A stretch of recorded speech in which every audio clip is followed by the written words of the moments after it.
Em relação ao tema que tu me traz, a gente tem que ter um entendimento que nós teremos aí em 2060, nós teremos mais de 50% da população brasileira com mais de 60 anos. Ao mesmo tempo, o ponto de encontro, onde vai nascer menos pessoas em relação à questão de idosos, em 2041, nós vamos ter um índice de crescimento negativo, né, em termos de proporção. Então, isso tudo nos exige que a gente possa estar fortalecendo políticas públicas que encontrem as pessoas idosas, não lá em 2060, mas agora. Nós temos mais de 32 milhões de pessoas idosas no Brasil. E quando se fala na questão da fisioterapia, ou quando se fala de outras políticas de lazer, de confraternização, de espaço para utilização de uma academia, de caminhada, de grupo, a gente está falando na questão da prevenção. Porque às vezes se vai muito para a questão dos fármacos, já na busca de utilização dos remédios, quando, se você tiver uma vida com qualidade, saudável, que passe desde a prática de atividades físicas, mas também a própria questão da alimentação, uma alimentação melhor, mais saudável, tudo isso dialoga também com as questões relacionadas à saúde da pessoa idosa. O senhor está dando uma informação aqui. Um dia eu brinquei com o pessoal da Associação dos Aposentados de Camaquã. Depois dos bailinhos que tem semanalmente, o pessoal se esquece de óculos e muleta no bailinho. Por que será que é? É isso. Mas tu vai lá, te diverte, sai da rotina, brinca, conversa, né? É muito legal isso. E a outra questão que nos desafia também em todos os municípios, né, é melhorar a acessibilidade, o cuidado com as calçadas, porque em determinada época, quando tu avança na idade, o que tem maior impacto na vida é a questão do impacto gerado pela área de traumatologia, quando a pessoa se acidenta. Inclusive, se a gente for olhar na questão da economicidade, né, para o SUS, eu pensava, o maior custo é oncologia, cardiologia. Não. O maior custo que se tem dentro do SUS e com índice de óbitos consideráveis, às vezes por efeitos colaterais decorrentes de uma queda, é essa área da traumatologia, da queda da pessoa idosa. Eu queria lhe propor uma ideia, assim, o senhor que trabalha na comissão, vou bater uma foto que mandava o meu amigo Walter, que ele está em Brasília nos vendo, é o seguinte, gerar emprego para idoso. Para a pessoa que já passou dos 50 anos, sabe que é um negócio também que eu estava pensando, eu estive na Alemanha agora em maio, como eu vi gente de cabelo branco trabalhando nos balcões de supermercado, caixa, deputado, e eu acho também que isso aí é uma coisa que mentalmente, fisicamente para a pessoa é importante, e nós não temos incentivo para isso, eu vou dizer assim, as empresas não serem premiadas ou botar um selo no crachá, eu sou amigo do idoso, eu sou amigo do pet, como nós temos outra coisa.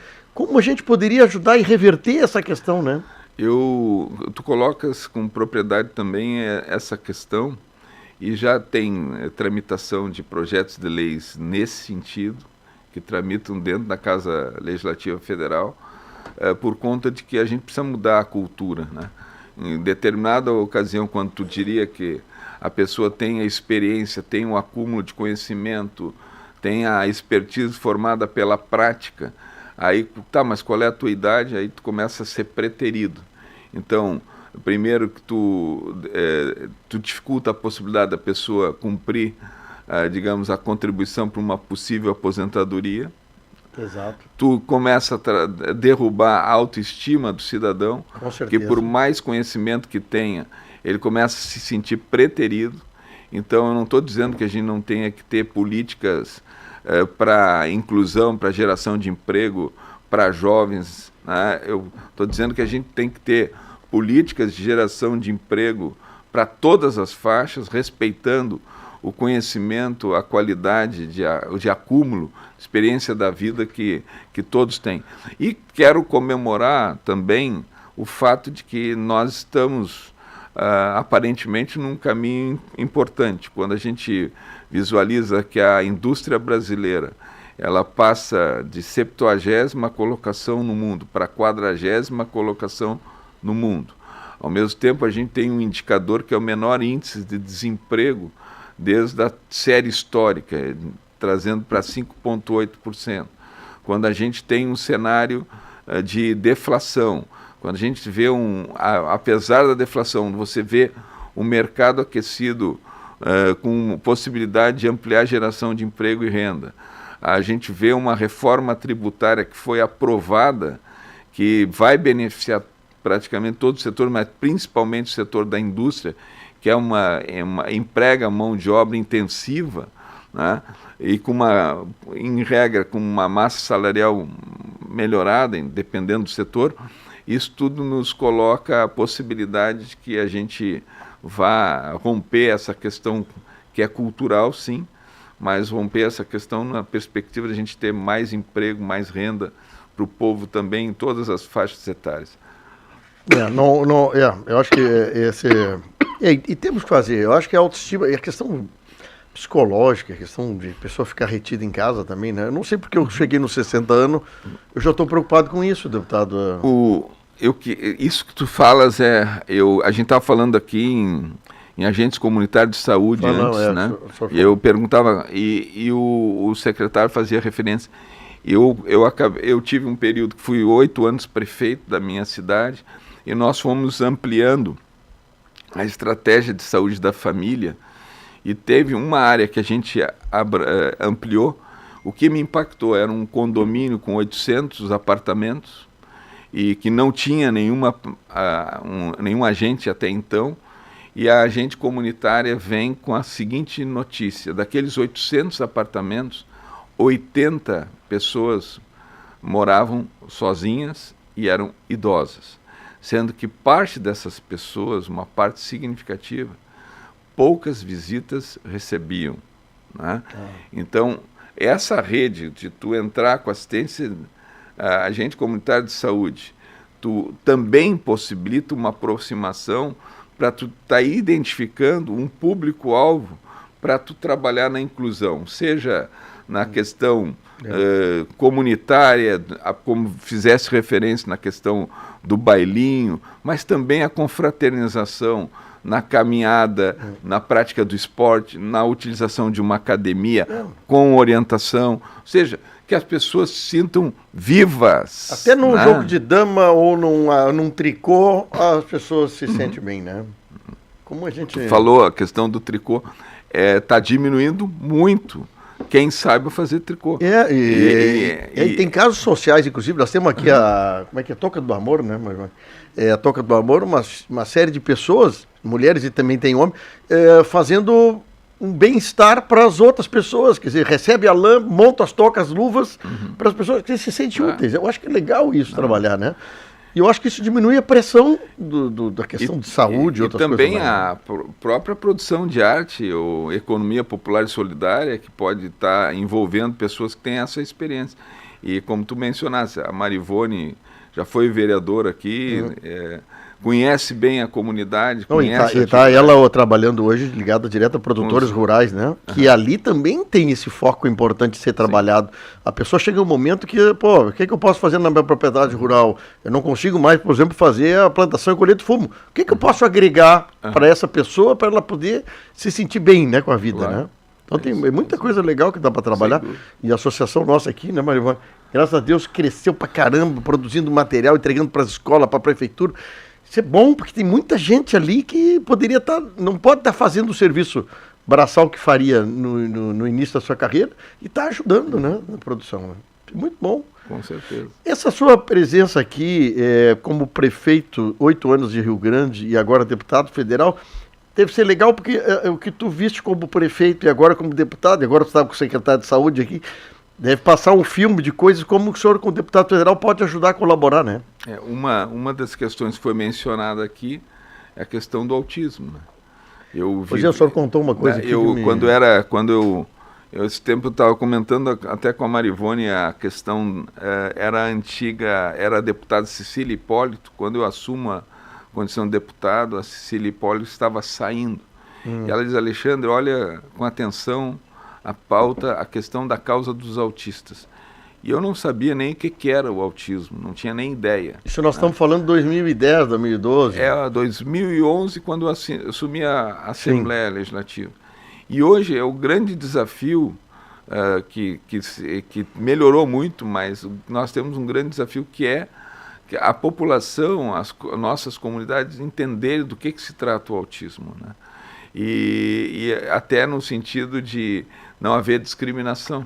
Às vezes, aparentemente, tu tem uma pessoa que tu olha normal e tu tem alguma situação diferenciada e tu acha que mal educado, que deselegante. Às vezes a pessoa tem uma forma do espectro autista, né? O deputado está contando aqui uma história, só para contar aqui a sua experiência aqui, né? Que o senhor conhece uma pessoa que é uma engenheira, que tem altíssima qualificação na Petrobras, e ela está enquadrada no processo de autista. E é brilhante. Então, eu quero dizer que tem todos, dentro desse espectro, né? E às vezes, aparentemente, tu não tem nenhuma diferença, mas alguma coisinha ali entra na questão do espectro autista. E fiz referência também ao fato de que quando assumi como prefeito, nós tínhamos 160 e poucas pessoas com algum tipo de deficiência. Isso em 2012. 2012. Aliás, 2013. 2013. Né?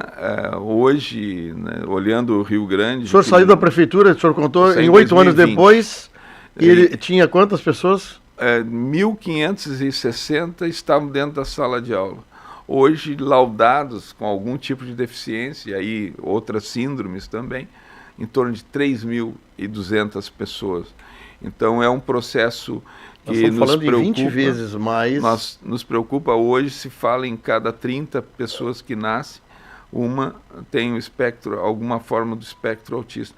Então, isso nos desafia de políticas públicas que envolvam não só o atendimento, o acolhimento, a inclusão do autista, respeitando essa disparidade também, tem casos mais severos, né? Mas também um olhar de políticas que envolvam as suas famílias também. Né? Olha, lá de Arambaré, a Rosane Ribari manda um abraço para o senhor, ela que trabalha no sistema de agricultura familiar lá, participa de eventos, está mandando um abraço para ti. Também. Como o Ricardo Balzerec também, o pessoal de Dom Feliciano também está aguardando a visita do deputado, que daqui a pouquinho vai estar aí com vocês. Hoje é dia de feriado, festa padroeira, que coisa boa, né? O Jorge aqui da VIEG dizendo é importante a visita dos agentes de saúde a nossas residências e muito mais, ainda mais o grupo de hiperdia. A questão da visita, aí eu chamo a atenção da importância que tem o Sistema Único de Assistência, o Sistema Único de Saúde e também o fortalecimento do próprio SUAS, né, que é o Sistema Único de Assistência Social, que entra com os CRAS e os CREAS. Mas a questão dos agentes comunitários, a atenção de saúde, com atendimento, que a gente possa ter a ampliação dessa rede, do porta a porta, né, que é a estratégia de saúde da família, tu poder fazer um trabalho de prevenção. Eu dou um exemplo que eu carrego para a minha vida. Em determinado momento, a minha cidade lá, onde nasci, onde fui prefeito, tem uma comunidade classe média, mais classe média na região denominada Cidade Nova. E tem outras comunidades com uma renda mais baixa, bairro Castelo 1, Castelo 2, Águeda. E em determinado momento uma pessoa da área da saúde me indaga: prefeito, te faço uma pergunta, onde é que tu acha que nós temos maiores número de casos de doença cardíaca, óbito por conta de hipertensão ou coisas parecidas nessa parte de... Eu olhei, olha, eu acho que nas comunidades com menor renda. E ele disse: não, prefeito, entre a Cidade Nova, que o senhor fez referência, e as comunidades onde tem estratégia de saúde da família, a Cidade Nova não tem. E ali acontece exatamente o maior número de casos graves de cardiopatia ou mesmo vindo a óbito. Por quê? Porque a gente trabalha na prevenção. A gente vai lá, orienta a questão do atendimento, do acolhimento, da destinação quando a situação agravou, o médico ir na casa, naqueles casos que a pessoa não tem condições de estar na UBS, né, presencialmente, isso tudo trabalhando no que? Na prevenção. Coisa boa. Deputado, me dá um minutinho, vamos fazer uma antecipação do break aqui, Notícia Hora Certa com a Rede Gaúcha, e nós vamos voltar aqui com o deputado Alexandre Lindemeyer, do Partido dos Trabalhadores. Eu quero falar um pouquinho sobre o trabalho parlamentar aqui, de apoio à nossa região. Eu queria falar contigo a respeito sobre a questão hospitalar, que é um assunto que o senhor já trabalhou aqui, inclusive com o Hospital de Camaquã, mas nós temos a região de Rio Grande, temos a região de Pelotas e a região de São Lourenço Sul, que compreende a nossa macro-região aqui. Então nós antecipamos o rápido intervalo e já voltamos com ele. Esse é o programa Primeira Hora. Estou retendo aqui o deputado Alexandre Lindemeyer, deputado federal do PT, que tem a sua sede em Rio Grande, lá onde foi prefeito, mas agora já está praticamente todo o estado. Eu queria aproveitar esse final, deputado, sobre o papel da nossa região sul aqui, né? Porto Alegre para baixo aqui. O senhor estava contando agora no intervalo uma série de coisas que estão para acontecer e que tudo impacta na nossa região. A questão, por exemplo, da indústria naval, que está retomando. Nós temos a nossa duplicação que segue as obras. Agora mesmo, ontem inauguraram o nosso trevo de acesso a São Lourenço do Sul, que ficou lindo. Mas nós temos outras coisas também para acontecer na nossa metade sul, né? Bom, primeiro, às vezes, uma coisa é a concepção, outra coisa é a realização, e às vezes demanda algum tempo. Então, no fato, o que eu menciono, hoje nós temos já assinados a construção de 4 navios em Rio Grande, no estaleiro Rio Grande, que vão gerar em torno de 1.500 postos de trabalho, e cuja contratação praticamente vai se dar agora nos próximos, no mês de agosto, setembro, outubro, vai começar a ver o processo de mobilização. O estaleiro está adequado, e paralelamente está concorrendo também a construção de 8 navios gazeiros, o próprio nome está dizendo, navios que transportam gás. Então os Reindos têm outra finalidade, são navios de 15 mil a 19 mil toneladas. Os navios gazeiros têm um complexo de, digamos, de tecnologia embarcada, ou seja, são navios com maior valor, mas que também vão demandar em torno de 1.500 a 2.500 trabalhadores, ou seja, tu vai se sobrepondo um conjunto de empregos a partir desses contratos. São contratos de 3 anos e meio de execução. E o senhor falou que também estão agregando também a questão de barcaças para menores cargas e pluviais. Né? Com o olhar de retomada da hidrovia, né? Inclusive vai surgir uma proposta no governo federal que já está sendo elaborada no Ministério dos Transportes, aliás, Ministério de Portos e Aeroportos, que é a questão da BR dos rios, para você enxergar a navegabilidade, o período de navegabilidade, e aí investir na questão das sinalizações, das dragagens onde tiver que serem feitas, no sentido de você poder, através da navegação, gerar logística com maior competitividade para o escoamento da produção. Temos a questão de uma refinaria, que vai ser a primeira refinaria na América Latina de combustível verde, né, que vai produzir o diesel verde, vai produzir a SAF, que é combustível para aviação, mas também que é combustível que pode ser incorporado aos bunkers de navios, ou seja, para transporte através de navios, tudo com a ideia de diminuirmos a emissão de CO2, né, ou seja, dentro de uma visão de transição energética. Essa decisão ela vai ser tomada pelo Conselho, que é Ultra, Braskem e Petrobras, deve estar sendo tomada agora no mês de outubro. Reaproveita alguma coisa da refinaria de Rio Grande? Vai ser no mesmo lugar. Ah, boa. Tem estruturas que poderão ser aproveitadas, mas na prática o grande cenário é uma refinaria nova, com um período de construção de 3 anos, 4 mil empregos diretos, depois na operação, já no funcionamento, em torno de 500 empregos diretos, mas mais de qualquer outra coisa é de interesse do Rio Grande do Sul, por conta de que a matéria-prima ela passa pela questão do soja, mas um soja certificado, um soja que vai ter que ter um olhar também de sustentabilidade, que não vai ter origem bem definida, que não vai poder ter origem em áreas que foram desmatadas, impactadas na questão ambiental, e não é pouca coisa, é 1 milhão de 1 milhão de metros cúbicos de óleo, que para você ter essa demanda, nós estamos falando aí algo em torno de 5 milhões de toneladas. O Rio Grande do Sul produz em torno de 22, 23 milhões de toneladas. Então eu estou falando... Sim, tu retém essa matéria-prima no Rio Grande do Sul produzindo... E agrega valor, né? Que legal em isso. vez de você estar mandando em natura, né, você consegue ganhar competitividade, porque as distâncias são menores, você ganha preço para o produtor, e para além disso também permite a possibilidade de culturas de inverno, como mamona, canola, que também são oleaginosas, que têm uma segunda safra, uma alternativa. Ou seja, e fora disso ainda a gordura animal, né? E, enfim, tem possibilidades importantes aí que estão batendo a porta. Achei que tentar ver se o arroz pudesse entrar numa receita dessa, assim, porque olha, o arroz seria também uma forma de diminuir a pressão externa, né? O arroz eu não vejo como uma oleaginosa que possa ser aproveitada, né? Mas assim, a gente tem que enxergar como uma boa alternativa. Além disso, como a gente tem que enxergar a metade sul como alternativas, né, nós estamos pressionando que a gente possa ter um olhar, né, sobre a ferrovia do sul, né?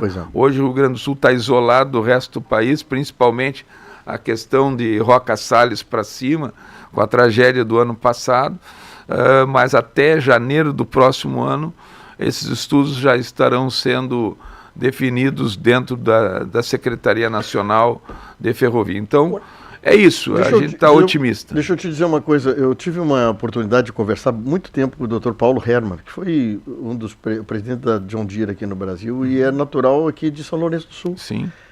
Ele disse uma palavra para nós no encontro, que a metade sul é uma nova China. Que ele visualiza, como o senhor está dizendo, assim, o potencial gigante que nós temos, só às vezes a gente não enxerga. Mas ele disse que nós temos uma fronteira aqui na nossa metade sul fantástica, que daqui a pouco algumas peças sendo mexidas acontece a coisa. E algumas peças sendo mexidas, e entre as quais é quando eu faço referência a essa questão da biorefinaria com soja certificado sem uso de 2,4-D, eu estou dialogando com a preservação das outras culturas, né, que estão sendo impactados. Então a gente fala na preservação das culturas, das hortaliças, da fruticultura, ao mesmo tempo dos nossos parreirais, das nossas macieiras, das nossas oliveiras, né, que é um potencial, que já não digo nem potencial, é uma realidade na metade sul, né, que está sendo impactada também. E não é só aqui, toda essa região, a gente vê que a diversidade de culturas é importante e potencializa toda a nossa região. E trabalhamos muito nessas definições de estruturas, como não só a retomada da navegação, mas uma efetiva conclusão da BR-116, da 392 também, lá no lote 4, mas também que a gente consiga estar atentos a essas questões dos pedagiamentos que nos massacraram durante muito tempo, ainda nos massacram, e que vai terminar agora no começo do ano que vem. Contagem regressiva. Deputado Federal Alexandre Lindenmayer, muito obrigado. Eu sei que o senhor tem compromisso, retiro o senhor 15 minutos a mais aqui, mas obrigado pelo carinho. E conta com a gente aqui para divulgar coisa boa, nós estamos aqui, viu? Muito obrigado pela oportunidade, um forte abraço a todos os ouvintes.